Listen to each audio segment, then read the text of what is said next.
एक और था कि बाबा साहब ने हमें संगठन में रहने के लिए कहा था। बाबा साहब ने हमें संगठित होने के लिए कहा था, बल्कि ये नहीं कहा था कि घर घर में संगठन बना लेना।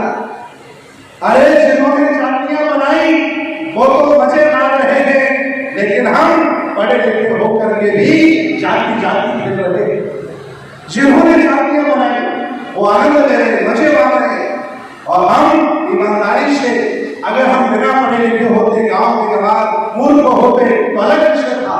डिग्रीधारी, मकान वाले, कार वाले, डिग्री वाले, करोड़पति हम लोग जाति जाति खेल रहे।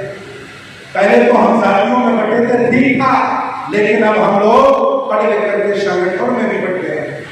ये मेरा संगठन, ये उनका संगठन, ये उनका कार्यक्रम, ये उनका कार्यक्रम। बहुजन समाज के लोगों, मैं आपको बता देना चाहता हूं, बहुजन समाज के लिए पहली आजादी वो थी जब तथागत भगवान बुद्ध ने समता मूलक समाज की स्थापना का आंदोलन चलाया था। वो पहली आजादी थी।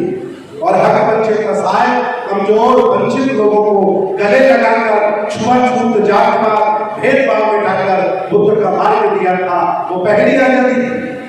दूसरी आजादी आपके लिए थी जब देश भारत में अंग्रेज आए, उन्होंने शिक्षा आपके लिए समान कर दी, न्याय आपके लिए समान कर दिया। आप कुर्सी पर बैठने लगे, आप पैसा रखने लगे, आपको बड़े बड़े बच्चे की बलि नहीं देनी पड़ी। वो आपके लिए दूसरी आजादी थी। और तीसरी आजादी आपके लिए थी जब बाबा साहब ने हजारों लाखों परेशानियों उठाकर इस देश भारत का नहीं बल्कि दुनिया का सबसे खूबसूरत संविधान बना के रख दिया। वो तीसरी आजादी थी। और मैं आज बताना चाहता हूं मथुरा के राजा महाराजाओं, चौथी आजादी हमारे लिए तब होगी जब बाबा साहब ने कहा कि बुद्ध की उंगली पकड़ के ही हमें चलना होगा और बुद्ध की शरण में ही हमें जाना होगा। जब तक हम बुद्ध की शरण में नहीं जाते हैं तब तक मेरे लिए चौथी आजादी नहीं हो सकती। ये बुद्ध ने हमसे, बाबा साहब ने हमसे कहा, और ये ऐसे ही नहीं किया गया कि हवा हवाई कह दिया। 25 साल अध्ययन करने के बाद चाहे कितने धर्मों ने उन्हें प्रलोभन दिया, लेकिन कभी ऐसा उन्होंने निर्णय नहीं लिया। वो उसी धर्म में गए जिस धर्म में हमारे पुरखे इस देश में शासन करके चले। मथुरा के लोगों में आपको बताना चाहता हूँ, भारतीय इतिहास का मैं विद्यार्थियों को, सम्राट महापद्मनंद से लेकर और मान्यवर कांशीराम साहब तक जाने कितने शासक ऐसे पैदा हुए जिन्होंने समता मूलक समाज की स्थापना पर काम करने का काम किया, समानता पर काम करने का काम किया। और वो सारे के सारे बुद्ध के अनुयायी थे। सम्राट महापद्मनंद नायक जो सविता है, काल बनाता है, इस परिवार के वो लोग थे। अखंड भारत के निर्माता, छोटे छोटे राज्यों को तोड़कर उन्होंने अखंड भारत बनाया। अंतिम राजा घनानंद, जिसको चंद्रगुप्त मौर्य ने मारा, पूरा मौर्य खानदान 10 राजा, अंतिम राजा को पुष्य शुंग ने मारा। जो गलेरिया बघेल कहे जाते हैं, पाल कहे जाते हैं, 14 राजा पश्चिम बंगाल से लेकर जालंधर तक इनका शासन था, जिन्होंने दक्षिणा, उदयपुरी, विक्रमशिला, नालंदा विश्वविद्यालय का जीर्णोद्धार कराया। कभी उनके बीच में काम करिए। मैंने पूरे देश भारत के बघेलों को, पालों को जोड़ने का काम किया है। उनको ये एहसास करा दिया है कि तुम कोई बकरी चलाने वाले नहीं, तुम्हारे पुरखे बौद्ध थे और तुम इस देश भारत के पुराने राजा महाराजा हो। इतना ही नहीं, इतिहास पढ़िएगा, नागों का राज्य चलता, नाग राजा। इतिहास में 18 नाग राजाओं का जिक्र है। जितनी भी आज अस्पृश्य जातियां हैं, जिन्हें बाबा साहब ने चेवल कहते थे, रिजर्व कैटेगरी, ये जितनी भी जातियां हैं, ये उन्हीं के परिवार के लोग हैं जिन्होंने भारत पर 750 साल शासन किया। 18 राजा, नाग राजा आज भी नागपुर है। और जगह जगह आप मथुरा संग्रहालय में चले जाइए, जो भगवान बुद्ध की फोटो प्रतिमा है और उसके ऊपर जो नाग बना है, ये नाग प्रतीकात्मक है, ये नाग राजाओं की याद में बना हुआ है। आज भी आप चले जाइए, आप सब लोग नाग वंश के खानदान के लोग हैं। आपने इस देश भारत पर शासन किया है। इतना ही नहीं, जब मैं अभी किसान आंदोलन में गया 1 साल पहले, 8 महीने पहले, जब मैं पहली बार किसान आंदोलन में पहुंचा तो जाट और गुर्जर वहां सभी किसान नेता थे। तो पहले पहले हमको बोले राधे राधे बाबा, अरे महाराज आके आके। मैंने कहा कैसे समझाऊं कि मैं राधे राधे वाला नहीं हूं। और जो सरदार थे वो भी नहीं जान पाए कि मैं बौद्ध भिक्षु हूं। जब मुझे किसान आंदोलन में अपना टेंट लगाने की जगह मिल गई, जब हमने अपना टेंट लगाया और भगवान बुद्ध बाबा साहब के बड़े बड़े पोस्टर लगाए और पंचशील का झंडा लगाया, तब बोले अच्छा ये बाबा दूसरे वाले बाबा है। और याद रखना डीजीसीसी बैठे साथ बैठे, यहाँ के जितने जाट गए वो सब हमारे साथ बैठते थे। मथुरा के जितने किसान नेता जाते थे वो हमसे मिलके जरूर आते थे, क्योंकि उन्होंने कह रखा था कि मंत्री जी से मिलके जाना, तो हमसे मिलके आते थे। और किसान मंच पर बाहे गुरु का नारा लगता था, खुदा हाफिज का नारा लगता था, जय श्री राम लोग करते थे, राम राम करते थे, बाहे गुरु का खालसा करते थे। लेकिन हमने उस मंच पर नमो बुद्धाय जय भीम का नारा भी लगाया है और उनको बताया है कि बौद्ध भिक्षु भी आपके साथ खड़े हैं। मैंने टिकैत साहब से कहा आप हिंदू हैं, आपके गुरु मथुरा में बैठे हैं, आप सरदारों का खाना खा रहे और मैं बौद्ध भिक्षु आपके साथ खड़ा हूँ। तभी उन्होंने बयान दिया कि ब्राह्मणों से हिसाब दिया जाएगा। बयान दिया था ना, ये कैडर है हमारा, हम जहाँ घुस जाते हैं वहां आंदोलन खड़ा कर देते हैं। इतना ही नहीं, किसानों ने हमसे कहा कि बंदे जी बंगाल मेरे साथ चलो। मैंने कहा मैं राजनीति नहीं करना चाहता, मुझे बाहर बाहर रह के जिंदगी में काम करने दो। और मैं क्योंकि कमजोर हूँ, याद रखना ताकतवर किले पर अगर शासन करना हो तो डायरेक्ट अटैक नहीं किया जाता, उसके लिए कमजोर व्यक्ति को सुरंग बनानी पड़ती है। क्या बनानी पड़ती है? मैं सुरंग बनाने वाला व्यक्ति हूँ। मैंने कहा मैं कमजोर हूँ, मुझे वहां ले जाओ तो मार देंगे, मैं मुखर आंदोलन की बात करता हूँ। आप अगर कहें तो मैं अलग होकर के आपसे काम करूंगा। और मैं 18 दिन बंगाल में रहा, 2 गाड़ियां लेकर, और मैंने वहां तानाशाही लोगों को कमजोर करने का काम किया। जिन बौद्ध भिक्षुओं ने, जिन गढ़वा समुदाय के बौद्ध भिक्षुओं ने, चकमा लोगों ने भाजपा से पैसे ले लिए थे, उन्होंने पैसे ले लिए लेकिन वोट नहीं दिया। मैंने कहा संविधान बचाना है या पार्टी हरानी है? संविधान बचाने की बात है, सब लोग माने ये काम हुआ। मैं आपसे अपील करता हूं, आज देश बहुत बुरी स्थिति में है और ये देश बनाया हमने है। मैं बार बार कहता हूं, आज फिर कहना चाहूंगा, हम लोग कोई गरीब लोग नहीं है, हम लोग कोई अछूत लोग नहीं है, हम कोई नीचे लोग नहीं है, हम कोई पिछड़े लोग नहीं है। हम इस देश भारत के पुराने राजा महाराजा, हम बटे हैं इसलिए लूट रहे हैं। अगर आज भी साथ खड़े हो जाए तो किसी की औकात नहीं कि तुम्हें लूट ले, तुम्हें बर्बाद कर ले, तुम्हारी बेइज्जती कर दे और तुम्हारे बहन बेटी के साथ भेंट करने की औकात रखे। लेकिन हम बटे, यहाँ 50 साल का अम्बेडकरवादी, 40 साल का बौद्ध अपने बेटे की शादी बड़ी बेटी बदल के कर पाता है और कहता है कि मैं अम्बेडकरवादी हूँ, मैं बुद्धिस्ट हूँ। क्या समझे हो तुम बाबा को? बाबा आंखों में आंसू लाकर के कहते थे, पढ़िए उनके स्पीच, आंखों में आंसू लाकर कहते थे कि जिस जाति ने मुझे इतना दर्श दिया है, मैं जीते जी इस जाति को खत्म करके जाऊंगा और जातिहीन समाज की स्थापना करूंगा। और हम लोग 14 अप्रैल मनाते हैं, कोई जातिहीन का काम नहीं करते हैं। बुद्ध विहार बनाएंगे तो फलाना बुद्ध विहार उनका, अम्बेडकर पार्क बनाएंगे तो उनका, बगीची बनाएंगे तो उनकी, न देखना पूरे देश में घूम घूम के। इसलिए मैं चाहता हूँ जो लोग पहले जागे हैं उनकी जिम्मेदारी है कि जो मेरे भाई सोए हैं उनको जगाइए, उनकी बेइज्जती मत करिए। अगर आप उनकी बेइज्जती करेंगे, निराश हो जाएंगे कि कभी सुधरेंगे नहीं, इससे काम नहीं चलेगा। हमें बड़ा दिल करके उन्हें अपने साथ जोड़ना पड़ेगा। और अगर बड़ा दिल करके नहीं जोड़ोगे तो वो गुलाम तो है ही, और गुलामी करेंगे और तुम्हें बर्बाद करने का काम करेंगे। इसलिए मैं कहता हूँ कि सब लोगों को जोड़िए। ये बहुजन मैत्री सम्मेलन का मकसद इतना ही है, ये भीड़ का कार्यक्रम नहीं है। जो महत्वपूर्ण लोग हैं उनको ये संदेश देने का मकसद है कि अगर बौद्ध व्यवहार करना चाह रहे हो तो क्या किसी एक जाति बिरादरी से होगा? बहुत लोग चाहिए, पूरा बहुजन समाज चाहिए। अगर आप शासक बनना चाहते हो तो क्या एक दो लोगों से हो जाएगा? समाज को जोड़ना पड़ेगा। अगर आप व्यापार खड़े करना चाहते हो तो क्या एक दो लोगों से हो जाएगा? लोगों को खड़ा करना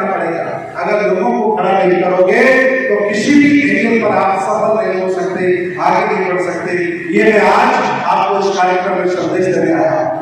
एक सबसे महत्वपूर्ण आपको बात बता दूं, तथागत भगवान बुद्ध को स्वीकार करके जापान में दुनिया के तमाम देशों ने सोनी कंपनी बना दी, टोयोटा कंपनी बना दी, होंडा कंपनी बना दी, निकॉन कंपनी बना दी और होंडा कंपनी बना दी। जिनकी तो गाड़ियां चलाते हो, कभी इनके बारे में पढ़िएगा, ये कौन लोग हैं, तब आपको पता चलेगा कि टोयोटा बौद्धों की है, होंडा बौद्धों की है, सुजुकी कंपनी बौद्धों की है, होंडा बौद्धों की है, टोयोटा बौद्धों की है, सब बौद्धों की कंपनियां। और आपने, अगर आपने भी बुद्ध को समझ लिया होगा, अगर आपने भी बाबा की बात मान ली होती, तो मैं दावे के साथ कहता हूं मथुरा के लोगों, 4-5 कंपनी के मालिक तुम भी बन रहे हो, तुम भी बन रहे हो।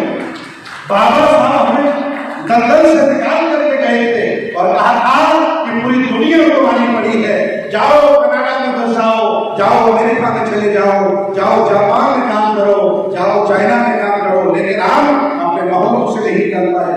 मैं आज पूछना चाहता हूँ, यहाँ में से कितने लोग बैठे हैं जिन्होंने अभी तक अपना पासपोर्ट बनवाया है? आप उठा के बताइए, पासपोर्ट। चलिए 10 लोग हैं, आपने सम्मान रखा है, इनके लिए ताली बजाओ। हालांकि हम ताली बजवाते नहीं है, यह साधु साधु चलता है।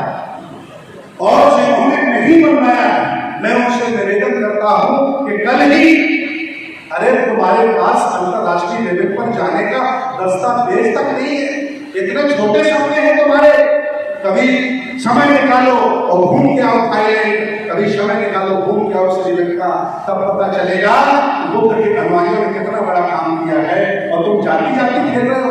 बाबा साहब यहाँ से तुम्हें निकाल के गए, इसलिए मैं चाहता हूँ आप सब लोग कल ही जाइए और पासपोर्ट बनवाइए। पासपोर्ट ऑफिस वाले भी परेशान हो जाए कि मथुरा के लोग इतने पासपोर्ट बनवा के हो रहे, कल ही शुरू कर लीजिए कार्रवाई अपनी। वकील साहब से सलाह लेना, ये बता देंगे पासपोर्ट कैसे बनता है, और हो सकता है वकील साहब भी बनवा लेंगे कल ही। इसलिए मैं चाहता हूँ, देखिए हम बहुत भिक्षु हूँ और हम कोई किसी मोहल्ले में किसी को बिहार में रहने वाले नहीं है, ये पूरा दुनिया अपना है, पूरा देश अपना है और सबको जोड़ने का हम काम कर रहे हैं। इसलिए हम चाहते हैं कि चाहे जैसे आप आगे बढ़े, समृद्धशाली बने और आगे बढ़े। मथुरा के लोगों, एक बात और मैं आपको बता दूं कि जो मेरा ये कार्य है, हम सब लोग मिलकर के लिए काम कर रहे हैं, इसका एक ही मकसद है कि जो महापुरुषों की विचारधारा है वह आगे बढ़नी चाहिए। याद रखना, अगर विचारधारा जिंदा बनी रही तो तमाम नेता जन्म ले लेंगे, अगर विचारधारा बनी रही तो हमारे जैसे धंधे तमाम पैदा हो जाएंगे, और अगर विचारधारा ही खत्म हो गई तो फिर कोई जन्म नहीं ले पाएगा। याद रखना मथुरा के लोगों, व्यक्ति बड़ा नहीं होता, संगठन बड़ा नहीं होता है, विचारधारा बड़ी होती है, जिसकी सुरक्षा के लिए आपको काम करना है, आपको काम करना है। बहुत कम लोग हैं बिना स्वार्थ के, बिना लालच के अपनी व्यवस्था चला रहे हैं, और हम लोग इतने लोग हैं कि अगर गोली चल जाए तो सबसे ज्यादा हम मारे जाएंगे, और अगर तलवार भी चल जाए तो अंत में हम ही लोग बचेंगे, क्योंकि संख्या ज्यादा है। हर तरह से नहीं करो, वैसे भी हम ज्यादा है, फिर भी हम इस देश में न बहुत का भारत बना पा रहे हैं, न अपने हक अधिकार छीन पा रहे हैं, और न ही शासक बनने का सपना नहीं पा रहे। ये सब काम हमें करना पड़ेगा। जितने बुद्ध मेरे हैं उतने बुद्ध आपके हैं, जितने बाबा साहब मेरे हैं उतने बाबा साहब आपके हैं। मैं अपनी जिम्मेदारी निभा रहा हूँ, ईमानदारी से निभा रहा हूँ, आप भी अपनी जिम्मेदारी सुनिश्चित करिए कि आप क्या कर रहे हैं। मैं पूछना चाहता हूँ, जो लोग सिर्फ अपने लिए काम करते हैं उनकी मृत्यु निश्चित है, उन्हें मरने से कोई बचा नहीं सकता, और जो लोग समाज के लिए काम करते हैं उन्हें कभी कोई मार नहीं सकता। मैं बताना चाहता हूं, एक बार तथागत भगवान बुद्ध श्रावस्ती से वैशाली जा रहे थे, सूखा पड़ा हुआ था, अकाल पड़ा हुआ था। ये श्रीलंका के इतिहास की कहानी है, श्रीलंका के इतिहास की कहानी। भारत में बौद्ध दर्शन की कहानी का कहीं जिक्र नहीं मिलता, इसलिए मैं आपको सुना। तथागत भगवान बुद्ध अपने भिक्षु संघ के साथ जा रहे हैं, कई लोगों ने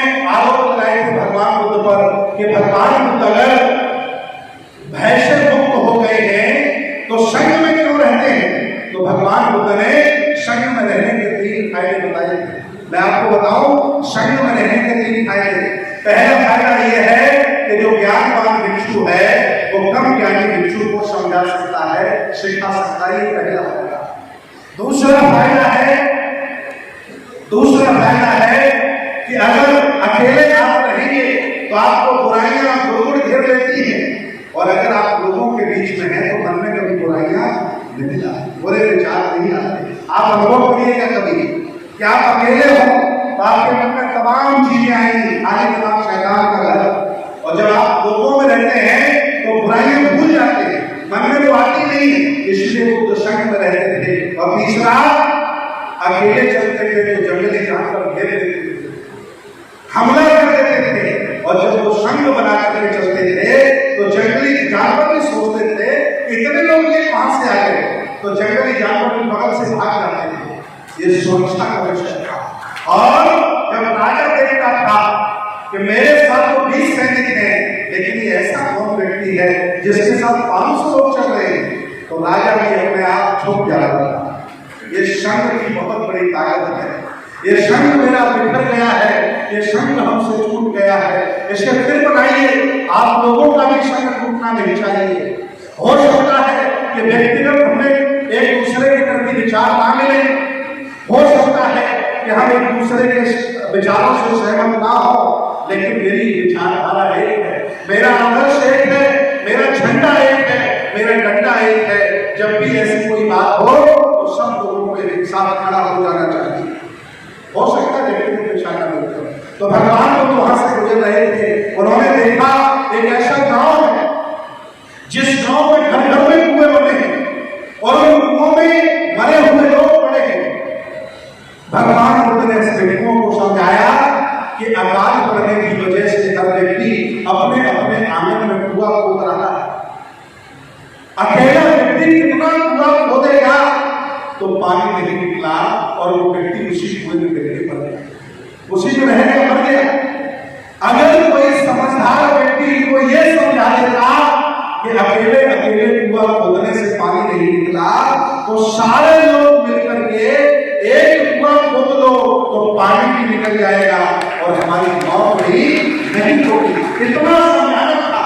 और आज भी आप लोगों के लिए इतना ही समझाना कि अकेले अकेले अगर कुआं खोदोगे, इस देश भारत में मथुरा के लोगों, इस देश भारत में जाने कितने लोगों ने जातियों के किले बनाए, लेकिन जातियों के किले सामंतियों ने ध्वस्त कर दिए नहीं कर दिए।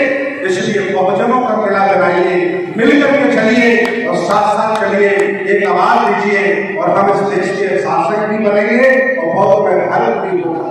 क्योंकि आज मैं बहुजन मैत्री सम्मेलन पूरे देश में करा रहा हूं और चलते चलते बात और कहना चाह रहा हूं। इस दुनिया में 2 ही तरह के लोग हैं, मथुरा के राजा महाराजाओं, इस दुनिया में 2 ही तरह के लोग हैं, एक है लेने वाला और एक है देने वाला। लेने वाला व्यक्ति जब से जन्म ले लेता है, जब तक उसकी आंखें बंद नहीं हो जाती, अपने घर से, परिवार से, समाज से, धर्म से, दुनिया से लेता ही रहता है। जब उसकी आंखें बंद होती हैं तब भी सोचता थोड़ा और आ जाए और कहीं से मिल जाए।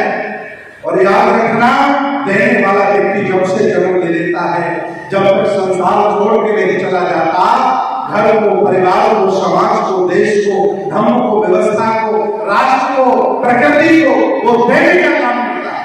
और याद रखना मथुरा के लोगों, जब भी इतिहास लिखा जाता है, लेने वाले का नहीं, देने वाले का नाम इतिहास में लिखा जाता है। आप अपने गरेबा में झांक के देखिए कि आप किस कैटेगरी के व्यक्ति हैं। आप देते हैं। अगर देने वाले हैं तो आपकी मृत्यु निश्चित है, अगर आप देने वाले हैं तो कोई बात नहीं सकता। बुद्ध को कोई खत्म नहीं कर पाया क्योंकि बुद्ध देने वाले हैं, बाबा को कोई खत्म नहीं कर पाएगा क्योंकि वो देने वाले हैं, और वो लोग खत्म हो जाते हैं जो देने वाले हैं। इसलिए आप जहां हैं वहां अपने क्षेत्र में दिया जलाए रखिएगा और सब लोग मिलकर के भारत को बहुत बनाते हैं और बाबा के सपनों का भारत बनाते हैं। इस संकल्प से हम 776 जिलों में जाएंगे और अब तक हमने लगभग 40 जिले कंप्लीट कर दिए हैं और सभी 776 जिलों में हमें जाना है और जाकर के सब लोगों को संदेश देना। और यही संदेश देने के लिए मैं आज आपके आया। मैं चाहता हूं कि मैं चलता रहूं, मैं रुकूंगा। मैं राज रत्न अम्बेडकर जी को, इनकी पूरी टीम को ससम्मान पूरे भारत में घुमाता रहूं। साथ साथ हम लोग एक दूसरे के सहयोग से चलते रहे। इसलिए मैं आपसे आह्वान करता हूं कि आप अगर हमें आर्थिक सहयोग भी करेंगे तो मेरे लिए बहुत मजबूती का काम होगा।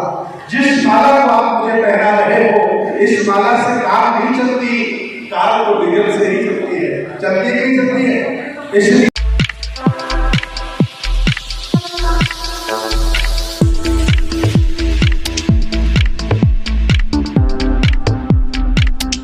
अच्छा सुनो, सब्सक्राइब करते वक्त ना घंटी बजा देना, ताकि जब मैं ऑनलाइन आऊँ तो तुम्हारे फोन की